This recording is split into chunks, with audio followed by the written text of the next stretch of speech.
तमाम महाराष्ट्रातील माझ्या सर्व विद्यार्थी मित्रांचा आपल्या संदीप आरगडेज इन्स्टिट्यूट या यूट्यूब चॅनलवर सहर्ष स्वागत आहे। मित्रांनो, आज आपण बूस्टर टेस्ट सिरीज 5.0 मधला सेकंड पेपर पाहतोय। मित्रांनो, बूस्टर टेस्ट सिरीज कशासाठी घेतलेली आहे?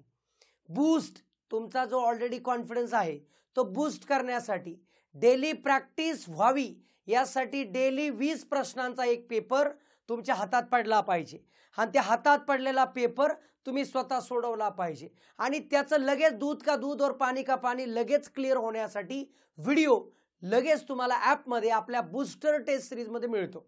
पहिले 3 पेपर हे YouTube वर अवेलेबल आहे। 5 चे पण पहिले 3, 4 चे पण पहिले 3 सगळे तुम्हाला YouTube वर अवेलेबल आहे। बाकीचे पेपरचे एक्सप्लेनेशन तुम्हाला ॲप वरती मिळते। अत्यंत कमी फी मध्ये, अल्प फी मध्ये, 110 रुपयामध्ये सगळे पेपर तुम्हाला अवेलेबल होत आहेत। लक्षात ठेवा, तुम्हाला काय करायचे, डेली प्रॅक्टिस करायची, पेपर सोडवणं। आपला जो टेलिग्राम चॅनल आहे संदीप आरगडे इन्स्टिट्यूट, हा प्रत्येकाने जॉईन राहा। या चॅनलला बरोबर दुपारी 12 वाजता टेलिग्राम चॅनलला या, बरोबर दुपारी 12 वाजता त्या पेपर शेअर केला जातो। तो पेपर तुम्हाला सोडवावा लागतो। ज्याला ज्याला शक्य आहे त्यांनी प्रिंट काढून सोडवा। जवळपास झेरॉक्स दुकान असेल, थोडं कमी पैशात मिळत असेल, 100% फायदेशीर राहील। लांब आहे तर त्या लोकांनी मोबाईलवर सोडवा तुमच्या पद्धतीने, पण बेटर ऑप्शन जर प्रिंट काढून सोडवलं सगळ्यात बेटर। आपल्या चुका आपल्याला कळत जातात, ह्या पेपर एक्सप्लेनेशन मध्ये तुम्हाला कळत जाणार आहे। प्रिंट काढून त्याच्यावरती किती बरोबर आले, किती चुकले, किती वेळ लागला, हे सगळं लिहिणं गरजेचं आहे। त्याचबरोबर हा जो पेपर आहे तो 6 पानी पेपर बनवला आहे मी। प्रश्नाच्या शेजारी जागा ठेवलेली, जाणून बुजून यासाठी जागा ठेवली की त्याचे एक्सप्लेनेशन, त्याच्या असणारे ट्रिक तुम्हाला लिहायला जागा मिळावी म्हणून ह्या सगळ्या गोष्टी केल्यात। सगळ्या एकदम आयोगाला डोळ्यासमोर ठेवून सगळे पेपर सेट केलेले आहे। तुम्हाला त्याचा फायदा घ्यायचा आहे। कंटिन्यू परीक्षेपर्यंत रेग्युलर असं चालू ठेवायचंय, लक्षात ठेवा। ठीक आहे, चला तर मग दुसरा पेपर जो आहे तो पाहतोय आपण। पहिला तुम्ही ऑलरेडी YouTube वर पाहिलाय, दुसरा पाहताय। बघा, पहिला प्रश्न, सुमितने स्वतःसह त्याच्या वर्गातील एकूण 50 मुलांना गोळ्या वाटल्या। त्याने प्रत्येक विद्यार्थ्याला त्याच्या हजेरी क्रमांक एवढ्या गोळ्या दिल्यास त्याने एकूण किती गोळ्या वाटल्या असतील? आता बघा, सुमितने स्वतःसह त्याच्या वर्गातील एकूण 50 मुलांना गोळ्या वाटल्या।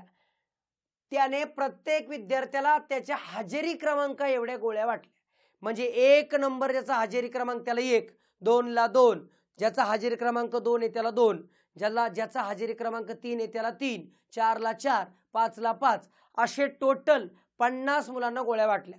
म्हणजे शेवटच्या विद्यार्थी मित्रांचा हजेरी क्रमांक किती आहे? 50 आहे।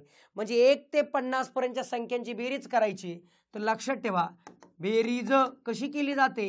नैसर्गिक संख्यांची बेरीज n × ब्रॅकेट n + 1 / 2 म्हणजे 50 × 51 / 2। 2 ने भागलं मित्रांनो, चला 2 ने भागलं तर किती आलं? 25। मग 25 चा पाडा म्हणूया। 25 × 1 = 25, हातचा आला 2, 25 × 5 = 125, 125 म्हणजे किती आलं? 127, म्हणजे 1275। ऑप्शन नंबर 3 बरोबर। म्हणजे 1 ते 50 पर्यंतच्या सर्व विद्यार्थी मित्रांना जर गोळ्या वाटायच्या म्हटलं, हजेरी क्रमांक एवढ्या, तर टोटल किती गोळ्या लागणार आहे? 1275। ऑप्शन नंबर 3 बरोबर। ठीक आहे, लक्षात ठेवा। बघा, पुढचा प्रश्न मिसिंग टर्मचा घेतला होता। मिसिंग टर्म लक्षात ठेवा, ह्या प्रश्नाच्या बाबतीत नेहमी अवेअर राहा। क्लिक झालं लॉजिक तर लगेच, नाहीतर रूम वरती आल्यावरच क्लिक होतंय। मी नेहमी सांगत आलोय, कारण ह्या प्रश्नाला किती वाहून जायचं आपण एक विद्यार्थी म्हणून, एक स्मार्ट विद्यार्थी म्हणून, स्मार्ट अधिकारी म्हणून डोक्यात ठेवलं पाहिजे। अशा प्रश्नाला जास्त वेळ वाहून जायचं नसतं, जास्त नाही। मॅक्स 1 मिनिट विचार करायचा, आलं तर येणार, नाही तर कोणालाच येत नसतं, लक्षात ठेवायचं। ठीक आहे, मग काय येईल प्रश्नचिन्हाच्या जागी? तर बघा, 3 त्रिक 9, 5 त्रिक 15, 7 त्रिक 21, 14 त्रिक 42, संपला विषय। समोरासमोर तिप्पट आहे। ऑप्शन नंबर 4 बरोबर। बघा, पुढचा प्रश्न घन ठोकळा, ज्याला आपण डायस म्हणतो, त्याबाबत आहे।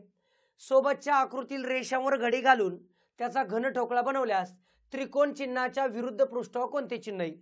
एकदम बेस्ट आणि एकदम सोपा प्रश्न घेतला होता। डबल पलटी जे असते, 1 सोडून 1, ते विरुद्ध असतात, लक्षात ठेवा। म्हणजे प्लसच्या विरुद्ध काय येणार?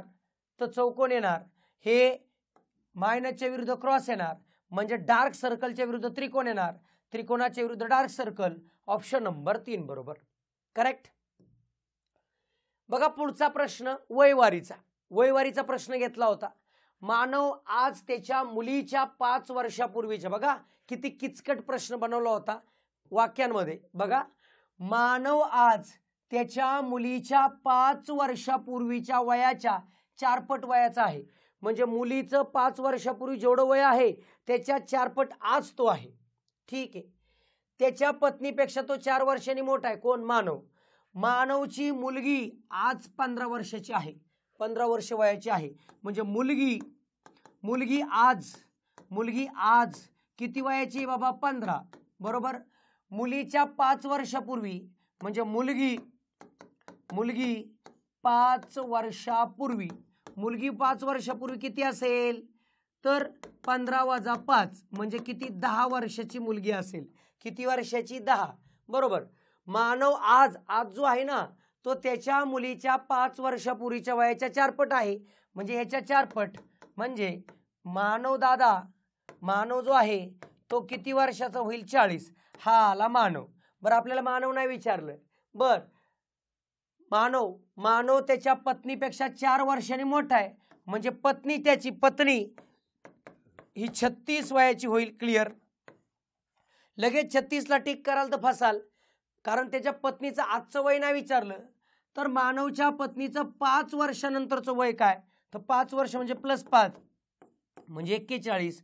ऑप्शन नंबर 2 बरोबर. बघा कशा पद्धतीने कसा फिरत गेलोय. ही कंडिशन वरची थोडीशी किचकट होती, खाली गेल्यानंतर सहज सोपं लक्षात येऊन गेलं असेल. बघा पुढचा भूमितीचा कन्सेप्च्युअल प्रश्न घेतला होता वर्तुळाचा. एका वर्तुळाच्या सर्वात मोठ्या जीवेची लांबी. मित्रांनो, कन्सेप्ट अशी आहे, वर्तुळ आहे, या वर्तुळाची सर्वात मोठी जीवा म्हणजे त्याचा व्यास असतो. व्यास, त्याची लांबी 4 मीटर आहे. म्हणजे 3.5 त्रिज्या आली आणि 3.5 त्रिज्या आली. बर, त्या वर्तुळात तिच्यापासून, जीवेपासून 2.1 मीटर अंतरावर तिला समांतर असणाऱ्या जीवेची लांबी काय? ही जी जीवा आहे तिची लांबी काढायची. पण हे अंतर किती? इथून हे अंतर आहे 2.1. म्हणजे मित्रांनो एक गोष्ट कळते की मला हा जर पाहिलं, तर ही त्रिज्याच आहे, ही 3.5 असेल. हा काटकोन त्रिकोण असतो AB आणि O म्हणूया आपण. इथं लक्षात येतं आपल्याला काटकोन त्रिकोणामध्ये म्हणजे 3.5 चा वर्ग म्हणजेच 2.1 चा वर्ग प्लस AO चा वर्ग. लक्षात ठेवा, AO चा वर्ग. मग 35 चा वर्ग तुम्हाला माहिती आहे किती? 35 चा वर्ग किती? 1225. 1200 किती? 25 ना. 5 जागे 25, 3 चौक 12 बरोबर 1225. ह्यालाच आपण डॉट द्यायला पाहिजे, डेसिमल पॉईंट 0.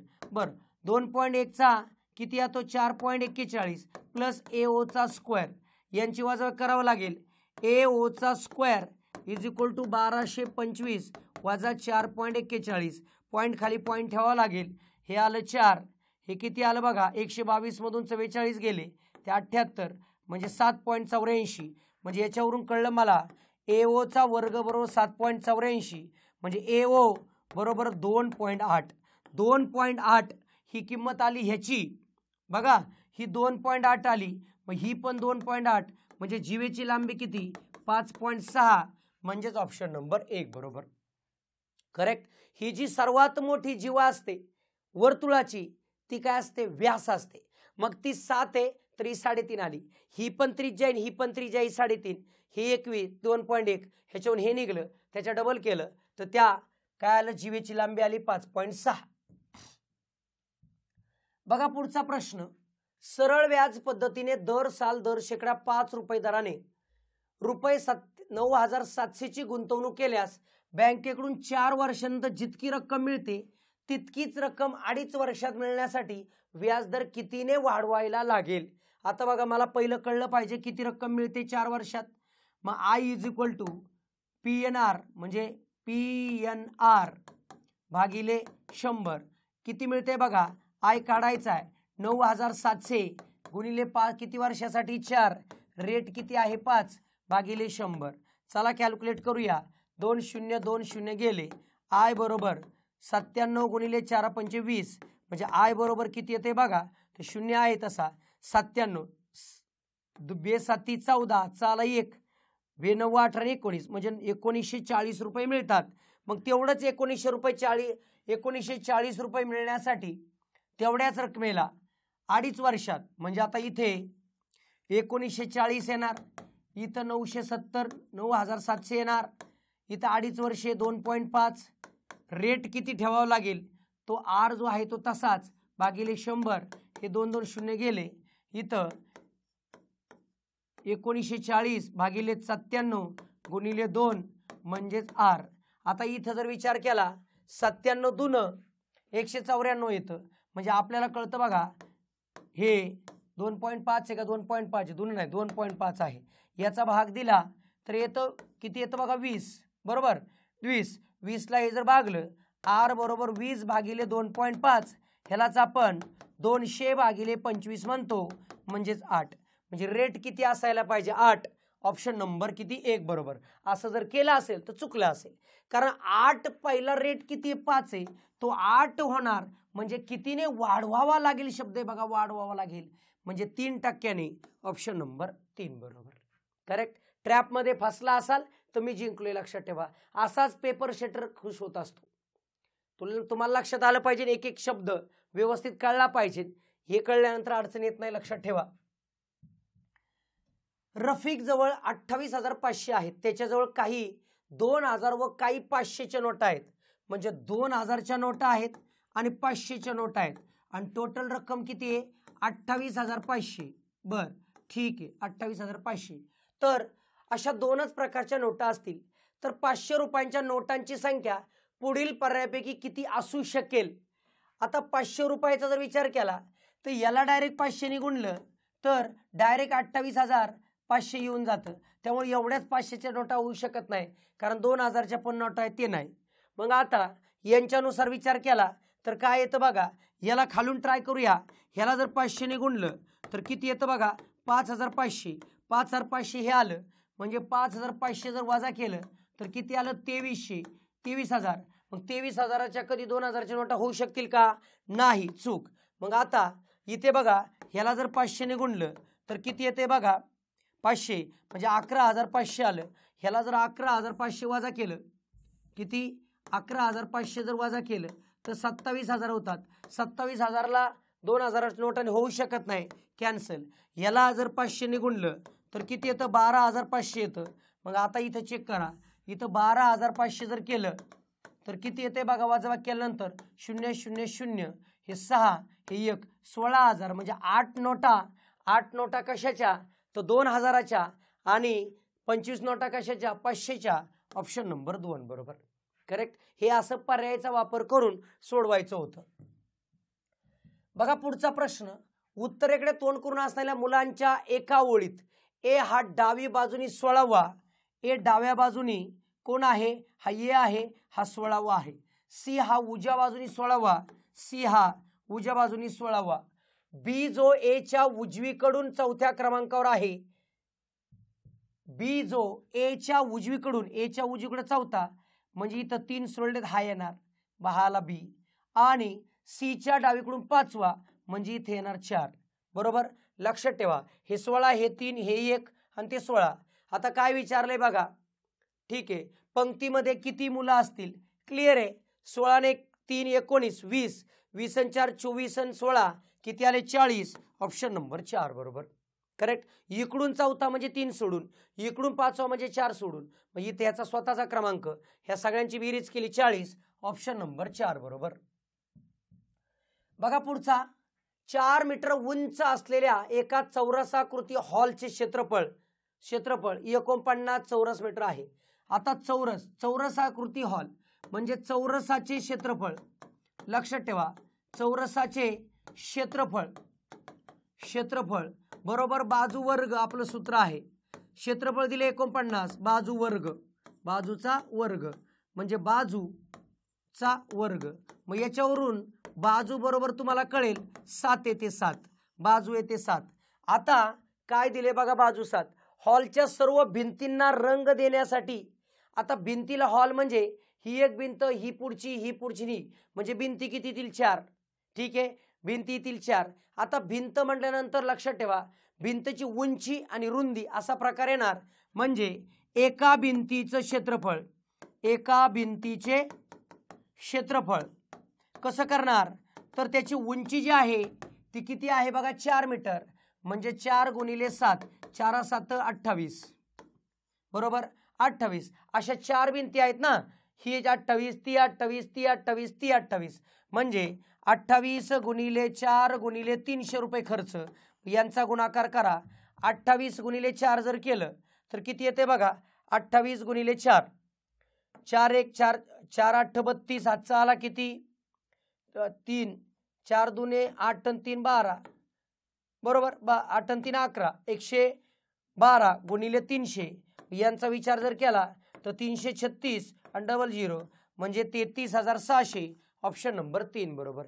एक भिंत म्हटलं मित्रांनो उंची आणि रुंदी, हे झालं थोडक्यात लांबी रुंदी, थोडक्यात भाषेत. त्याचं क्षेत्रफळ, याचं क्षेत्रफळ, याचं आणि याचं, या सगळ्यांच्या क्षेत्रफळांची बेरीज केली, बरोबर, गुणिले 300 प्रति चौरस मीटर आहे, केलं 33,600 येऊन गेलं. बघा पुढचा प्रश्न. 2 वस्तू प्रत्येकी 1600ला विकल्याने एका व्यवहारात 10% तोटा होतो आणि एका व्यवहारात 10% नफा होतो. एकाच किमतीला विकल्यात, 10% नफा 10% तोटा. सिंपल गोष्ट आहे. तर त्याच्यामध्ये जर आकडा काढायला सांगितला, रक्कम काढायला सांगितलं तर काढा. टक्केवारी जर विचारली तर सिंपल लक्षात ठेवा x + y + xy/100. नेहमी लक्षात ठेवायचं टक्के टक्के टक्के. पहिल्यांदा तोटा होतोय -10, नंतर नफा होतोय +10, plus into minus minus 10 × 10/100. Clear आहे. नेहमी लक्षात ठेवा सेम टक्क्याचा नफा आणि सेम टक्क्याचा तोटा होत असेल तर फायनली नेहमी तोटाच होत असतो. हे गेलं 0ला 0, 0ला 0 गेलं म्हणजे -1, म्हणजे 1% काय तोटा. ऑप्शन नंबर 1 बरोबर करेक्ट. सोनाली आणि कविता दोघी बिंदू ए पासून एकमेकांच्या विरुद्ध दिशेने चालायला सुरुवात करतात. ए बिंदू बघा इथं ये. बर, सोनाली दक्षिणेकडे 5 मीटर, ही 5 मीटर गेली आणि नंतर उजव्या बाजूला वळून, हिची उजी म्हणजे इकडं, उजव्या बाजूला वळून 6 मीटर गेली, 6. कविता उत्तर दिशेला 4 मीटर गेली, कविता उत्तर दिशेला 4 गेली आणि नंतर डावीकडे वळून 18 गेली, ही 18 अशी. तर सोनाली आणि कविता यांच्यातलं अंतर किती, तर हे अंतर काढायचे मित्रांनो, हे अंतर. ठीक आहे. आता एक लक्षात येतं आपल्याला, इथं सरळ जर गेलो तर हे आलं 6, म्हणजे हे आलं 12, हे 5 आणि 4 9. तुम्हाला कळतंय 12चा वर्ग अधिक 9चा वर्ग, 12चा वर्ग 144, 9चा वर्ग 81, 225, 225 15चा वर्ग. ऑप्शन नंबर 4, म्हणजे यांच्यामधलं अंतर 15 मीटर. Option 4 correct. पायथागोरस थेरमचा वापर करायचा होता. बघा मित्रांनो पुढचा प्रश्न. रोहितने मोहितकडून 3 वर्षे वापरलेले जुने यंत्र 8,57,375 ला विकत घेतले. घसाऱ्याचा दर साल दर शेकडा 5% धरला तर मोहितने ते यंत्र किती रुपयाला घेतले होते. मोहितचा विचार करायचा x म्हणूया, बरोबर x. दरवर्षी 5% घसारा म्हणजे 95/100, पुन्हा 5% घसारा 95/100, पुन्हा 5% घसारा 95/100. याचाच आकडा जर विचार केला 8,57,375. मग यांचा विचार जर केला तर काय येतं, दोघांना 5 ने भाग जाईल, 19 5 95, हे 20 5, म्हणजे 19 20, हे 19 20. आता बघा कॅल्क्युलेशन कसं येईल.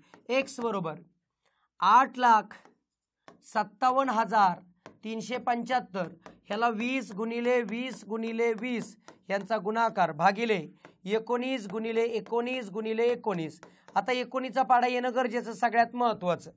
19 × 1 19, 19 × 2 38, 19 × 3 57, 19 चौक 76, 19 चौक 76. उरले किती 9, 19 5 95, उरले 2, 19 1 19, उरले 4, 19 2 38, 19 5 95. आता चला परत 19 ने भागूया. 19 1 19, 19 2 38, करेक्ट आहे. उरले किती 38 म्हणल्यावर 7, 71 झालं. 19 3 57, 19 3 57, 19 3 57, 71 मधून 57 गेले, 71 मधून 57 गेले, राहिले 14, 142, 19 19 7 19 7 133, उरले 19 19 5 95. मग यांना भाग दिला, 19 1 19, उरले किती बघा 4, 19 दुने 38 आणि परत 5, म्हणजे x बरोबर 125 गुणिले 20 गुणिले 20 गुणिले 20 बरोबर. मग यांचा विचार करा, 125 दुने 250, 500, 1000, 1000 तर लिहिलं आणि त्याच्यावरती किती शून्य द्यावा लागेल बघा. इथं किती शून्य द्यावा लागेल तर 4 शून्य द्यावा लागेल, 3 शून्य म्हणजे किती आलं बघा, 10 लाख आलं का, 10 लाख. करेक्ट आहे, ऑप्शन नंबर 1 बरोबर. कॅल्क्युलेशनचा पार्ट होता, बाकी इझी. बघा पुढचा प्रश्न एकदम इझी घेतला होता. एका चौरसाचा कर्ण 12 सेंटीमीटर असेल तर त्याची बाजू काय. चौरसाचा कर्ण दाखवलाय बघा, सिंपल लक्षात ठेवा. चौरसाचा कर्ण हा काय असतो, वर्गमुळात 2 गुणिले बाजू असतो. हे आपलं सूत्र आहे. आता इथं तुम्हाला काय दिलाय, कर्ण दिलाय, मग तो 12 घेतला, वर्गमुळात 2 गुणिले बाजू काढायचे.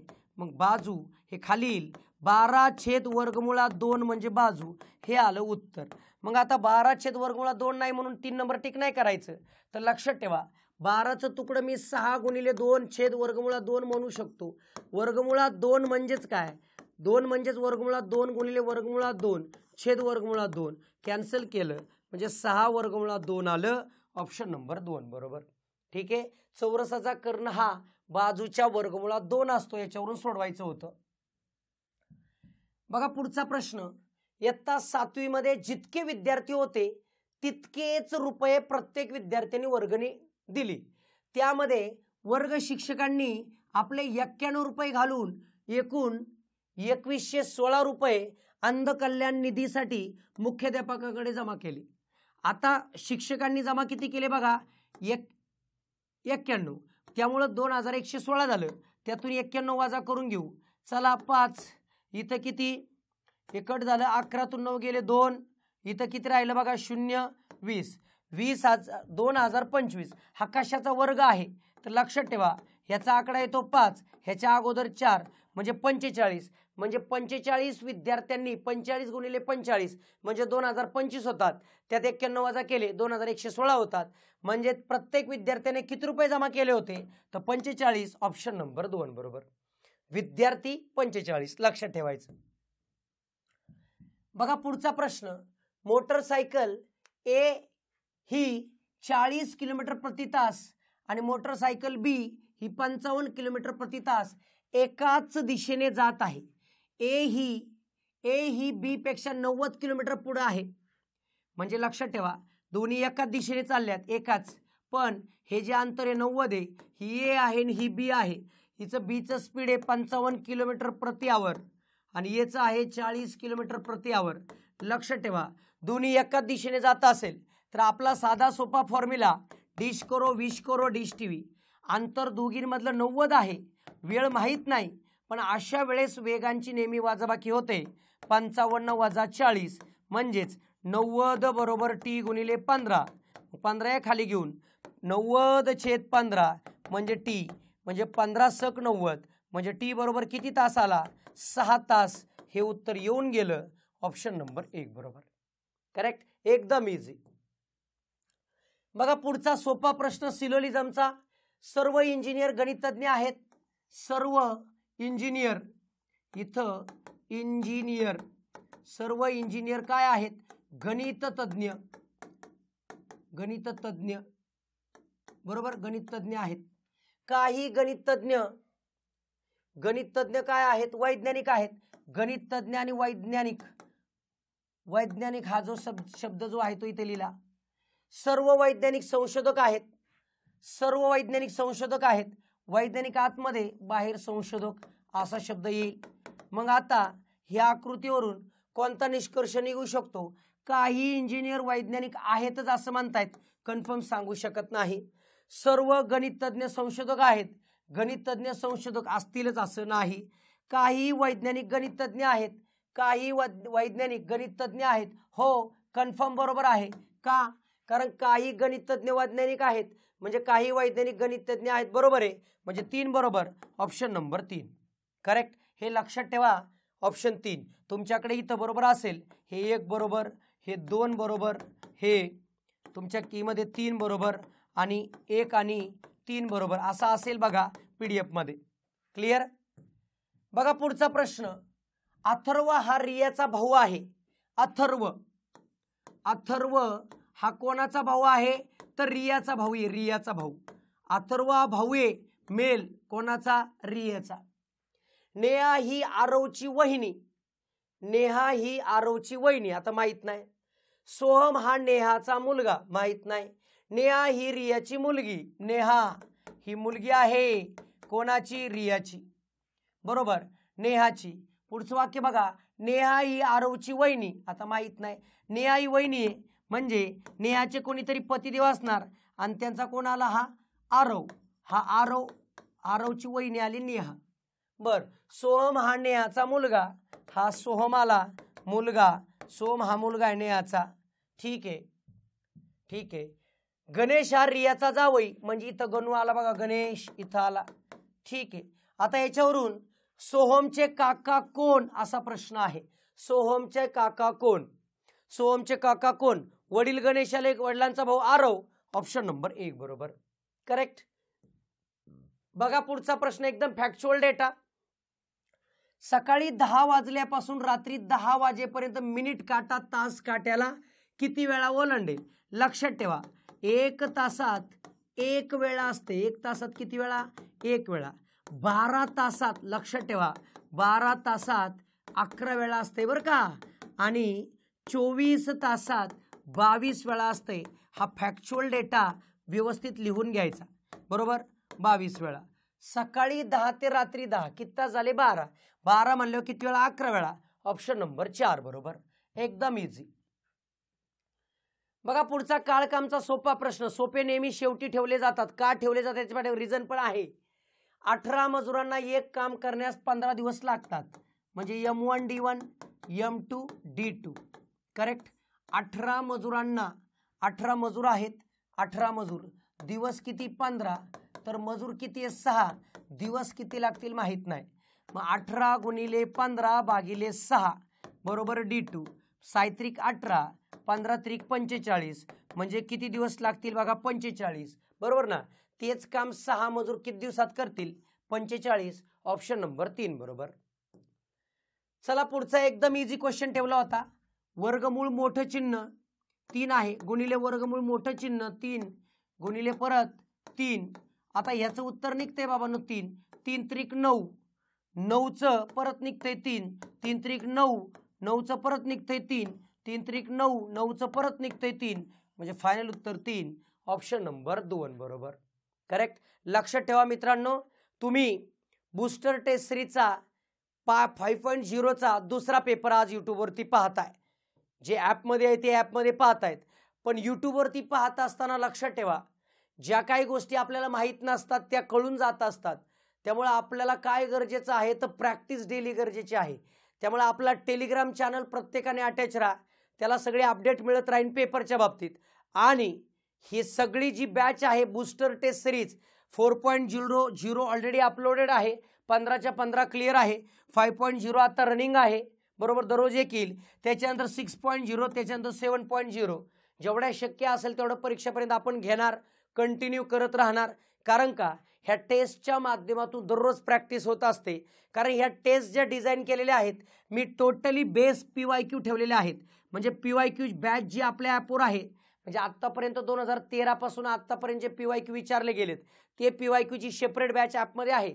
पण त्याच्याच आधारावरती त्याच्याच बेसवरती नावं आकडे बदलून ह्या ज्या बूस्टर टेस्ट डिझाईन केलेल्या आहेत जेणेकरून परीक्षेला त्या टाईपचा प्रश्न जास्तीत जास्त डोळ्याखालून जावं हा अट्टाहास आहे. काही विद्यार्थी मित्रांना टॉपिक वाईज टेस्ट सिरीज करायची असेल तर टॉपिक वाईज पण ॲपवरती आहे. ज्यांना बेसिकपासून बॅच करा, बेसिकपासून पण बॅच अवेलेबल आहे. तुम्हाला जे वाटेल त्या गोष्टीने करा. फक्त मी एकच सांगेल प्रॅक्टिसमध्ये कुठे कमी पडू नका. कारण गणित हा विषय टोटल प्रॅक्टिसचा आहे एवढं सांगतो आणि आज थांबतो. ठीक आहे, भेटूया पुढील टेस्टमध्ये. धन्यवाद.